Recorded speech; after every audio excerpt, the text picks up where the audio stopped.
नमस्कार साथियों, PDA India YouTube मंच पर आपका हार्दिक स्वागत है। मैं कुमार विवेक। बहुत बड़ी खबर आ चुकी है समाजवादी पार्टी को लेकर। इन दिनों समाजवादी पार्टी उत्तर प्रदेश ही नहीं पूरे देश में अपनी छवि फैलाना चाहती है। यानी समाजवादी पार्टी अब राष्ट्रीय स्तर पर काम करने के लिए निकल चुकी है और समाजवादी पार्टी के जो नेता हैं, कार्यकर्ता हैं, लगातार राष्ट्रीय स्तर पर अपना संगठन बनाने के लिए अब जी तोड़ मेहनत करने लगे हैं। जिस तरीके से पश्चिम बंगाल में ममता बनर्जी की हार हुई, उसके बाद उनके सांसद विधायकों का अता पता नहीं है। इससे पहले महाराष्ट्र में भी उद्धव ठाकरे के सांसद दूसरी जो शिवसेना है यानी एकनाथ शिंदे की, उनकी शिवसेना में चले गए। और ये जो काम हो रहा है, सांसदों को तोड़ा जा रहा है, वो सीधे तौर पर जो आरोप लग रहे हैं वो भारतीय जनता पार्टी पर सीधे तौर पर आरोप लग रहे हैं कि भारतीय जनता पार्टी इन सांसदों को तोड़ रही है। अब जब इन सांसदों को भारतीय जनता पार्टी तोड़ रही है तो इसका खामियाजा तमाम पार्टियों को भुगतना पड़ रहा है और तमाम पार्टियां कमज़ोर हो रही हैं। जहाँ जहाँ रीजनल पार्टियां हैं वो रीजनल पार्टियां लगातार कमज़ोर हो रही हैं। चाहे वो नीतीश कुमार की पार्टी हो, हालांकि नीतीश कुमार बीजेपी के साथ हैं, लेकिन फिर भी नीतीश कुमार को भी नहीं बख्शा जा रहा है। और जितनी भी रीजनल पार्टियां हैं उन सबको एक एक करके ख़त्म करा जा रहा है। और इस साजिश में जितना हाथ भारतीय जनता पार्टी का है उतना ही हाथ कांग्रेस का भी है, क्योंकि भारतीय जनता पार्टी एक तरफ इन पार्टियों को ख़त्म कर रही है तो दूसरी तरफ कांग्रेस भी खुश है। कांग्रेस सिर्फ इसलिए खुश है कि रीजनल पार्टियां जब धीरे धीरे ख़त्म हो जाएंगी तो विपक्ष में बैठने की जगह वो कांग्रेस को मिलेगी। और जब विपक्ष में बैठने की जगह कांग्रेस को मिलेगी तो कांग्रेस मुद्दे उठाएगी, और जब जनता भारतीय जनता पार्टी से ऊब जाएगी तो मजबूरी में वोट कांग्रेस को देगी, क्योंकि वहाँ पर रीजनल पार्टियाँ नहीं होगी। यानी जो छोटी छोटी पार्टियाँ हैं वो वहाँ पर नहीं दिखाई देंगी। इसीलिए इस बात को लेकर कांग्रेस भी खुश है कि भारतीय जनता पार्टी जो रीजनल पार्टियों को ख़त्म कर रही है, उससे जहाँ भारतीय जनता पार्टी को तो फ़ायदा है ही, साथ ही साथ कांग्रेस को भी रीजनल पार्टियाँ ख़त्म होने से बहुत बड़ा फ़ायदा है। इसीलिए अब भारतीय जनता पार्टी के साथ साथ लोग कांग्रेस पर भी आरोप लगा रहे हैं, चाहे वो अरविंद केजरीवाल हों या ममता बनर्जी हों या फिर उद्धव ठाकरे हों। ये तमाम नेता अब कांग्रेस पर भी आरोप लगा रहे हैं और कह रहे हैं कि कांग्रेस उस तरीके से काम नहीं कर रही है जिस तरीके से कांग्रेस को कार्य करना चाहिए। लेकिन कांग्रेस के बाद अगर किसी का नंबर आता है, अभी देश में तीसरे जो नंबर की पार्टी है वो है समाजवादी पार्टी। समाजवादी पार्टी इसलिए तीसरे नंबर पर बनी हुई है क्योंकि समाजवादी पार्टी के पास मजबूत कार्यकर्ता हैं, और अखिलेश यादव ने भी साफ तौर पर कहा है कि जिसके साथ कार्यकर्ताओं की मजबूत फौज होगी वही भारतीय जनता पार्टी से मुकाबला कर सकता है।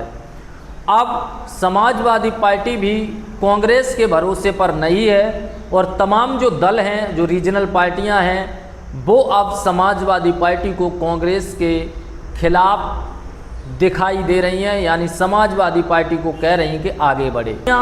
समाजवादी पार्टी को चाहती हैं कि समाजवादी पार्टी विपक्ष का नेतृत्व करे और अखिलेश यादव विपक्ष के नेता बने।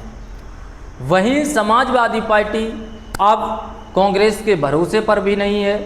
समाजवादी पार्टी सीधे तौर पर अब अपना काम आगे बढ़ा रही है।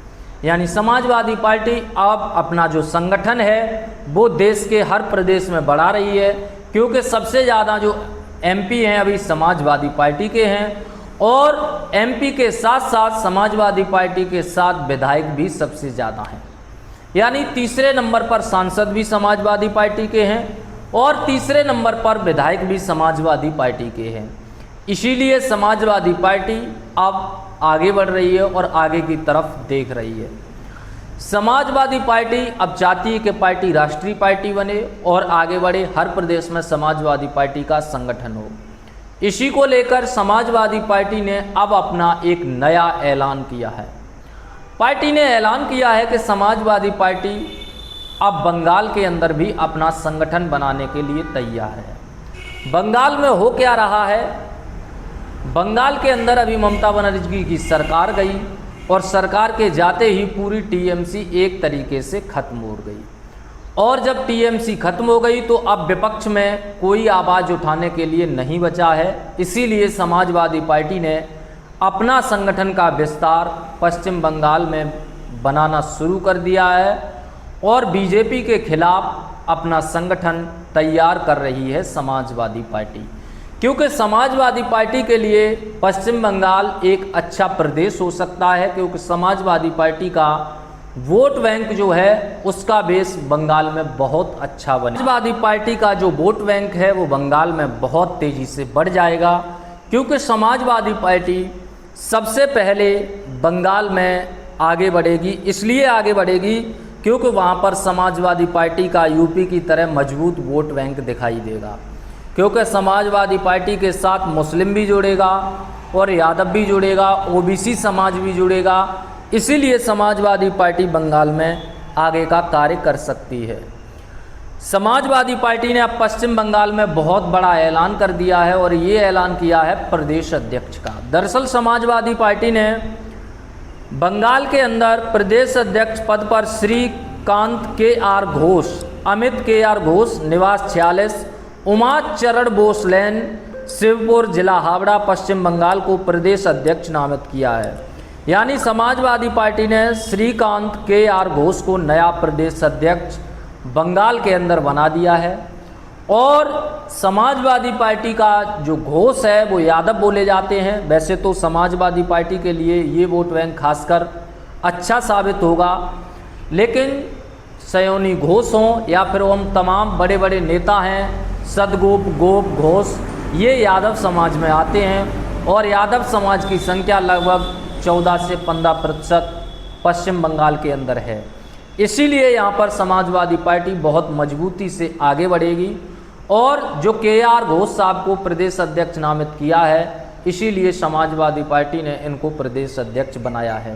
क्योंकि पश्चिम बंगाल में ममता बनर्जी की पार्टी खत्म हो चुकी है और अब ये के.आर. घोष जिस तरीके से आगे बढ़ेंगे उसी के साथ समाजवादी पार्टी भी आगे बढ़ेगी पश्चिम बंगाल के अंदर। ये जो घोष हैं वो बहुत ही ज़्यादा पश्चिम बंगाल में इनकी संख्या है और बीजेपी को जिताने में इनकी अहम भूमिका भी है। और जब इन्होंने बीजेपी को यहाँ पर जिताया है तो अभी ये समाजवादी पार्टी में आएंगे, इसलिए बीजेपी इनके खिलाफ कुछ कार्य नहीं कर पाएगी। तो समाजवादी पार्टी को भी यहाँ पर बहुत बड़ा फ़ायदा पश्चिम बंगाल के अंदर होगा। वहीं समाजवादी पार्टी ने पश्चिम बंगाल के अंदर अपना प्रदेश अध्यक्ष नामित कर दिया है और साथ ही साथ समाजवादी पार्टी का जो लक्ष्य है कि कैसे पार्टी राष्ट्रीय पार्टी बने, इस क्रम में जो अखिलेश यादव की सोच है उसको आगे बढ़ा रहे हैं। वहीं आने वाले समय में आपको देखने को मिलेगा कि समाजवादी पार्टी पश्चिम बंगाल के अंदर बहुत बड़ी सफलता हासिल करेगी। वहीं आप लोगों की क्या राय है पार्टी को लेकर और पश्चिम बंगाल में जो नए प्रदेश अध्यक्ष हैं और पार्टी का संगठन बनाया है, कमेंट में ज़रूर बताएं। चैनल पर नए हैं तो चैनल को सब्सक्राइब कर लें। बहुत बहुत धन्यवाद।